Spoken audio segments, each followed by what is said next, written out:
the first campaign we have launches on February 15th, and it's called Tindaya. And this plays 1 to 4 players and takes about 45 to 120 minutes to play. And this is a Euro game about survival and growing a tribe and civilization, because players are each going to be controlling their own tribe. And this game can be played competitively, cooperatively, or even with a trader mechanic. And the goal of the game is to try and complete a shared objective if you're playing cooperatively, or to score the most victory points if you're playing in the competitive mode. And to do this, players are going to be moving around different islands on a modular board, extracting resources from the land and using those resources to grow their agriculture and farming and grow their civilization in general. But the catch here is that this world is actually ruled by 2 different gods, and if you take too much from the land and you get too greedy, that's going to upset them, and also if you mistreat your people in your tribe, that will also upset them. So you're going to want to be careful with how much you extract from the land, but then you also don't want to make your tribe so big that it's unsustainable and you're not able to properly feed and support all the people in your tribe. Not only that, but the gods will also make certain demands throughout the game, normally in the form of goods that you're going to have to sacrifice into a volcano, and if you're not able to do that, or if you do too much of those other things the gods don't like,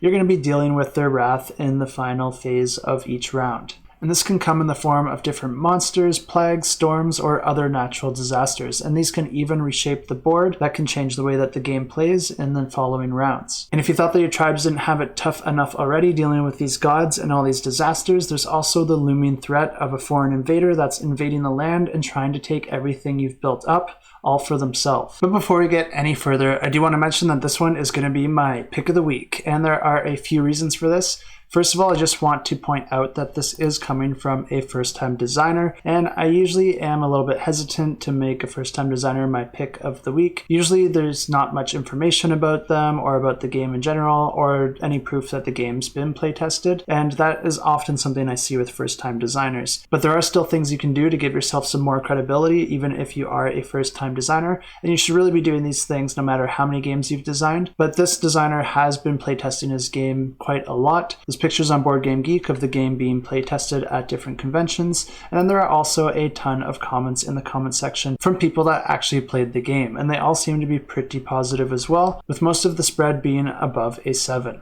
There are some comments here saying that the ratings are fake, and that may be true for some of these. Some of them do look a little bit auto-generated, but these ones that actually have people talking about how they played the game and that they enjoyed it and what the game was like are definitely not fake, and these are the only ones I ever pay attention to when looking at ratings anyway.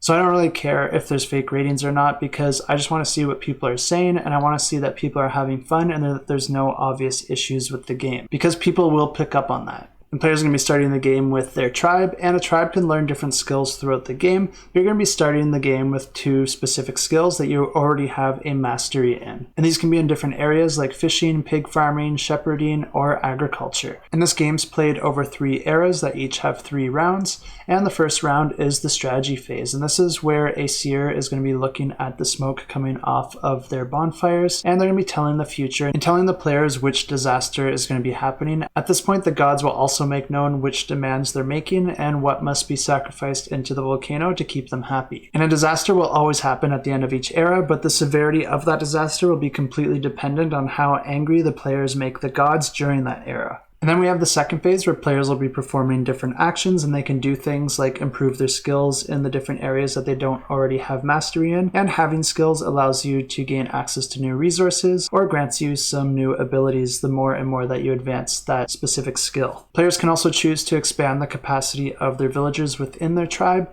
or they can move across land and sea and perform different actions depending where they land. When you end your movement, you can perform actions like taking natural resources from the tile that you've landed on, or you can offer goods to the gods into the volcano. And if you do not have the proper goods that the gods are demanding, you can also choose to make human sacrifices. And I know that sounds terrible, and you can sacrifice your own tribespeople if it comes to that, but there is also a silver lining here, because you're going to be invaded by some enemy troops, and if you're able to capture them, you can use them as a sacrifice instead, and karma will be restored. Players can also take livestock from the wild and bring them back to their settlement, or they can free a conquered territory that's been conquered by the foreign invaders. Players can also choose to trade resources with other players as well. And then we have the final phase where the era ends, and at this point the natives, animals, and invaders will all breed and multiply, and any settlers that were not able to be fed or that were not able to have a shelter will die, and any perishable goods will also go to waste as well.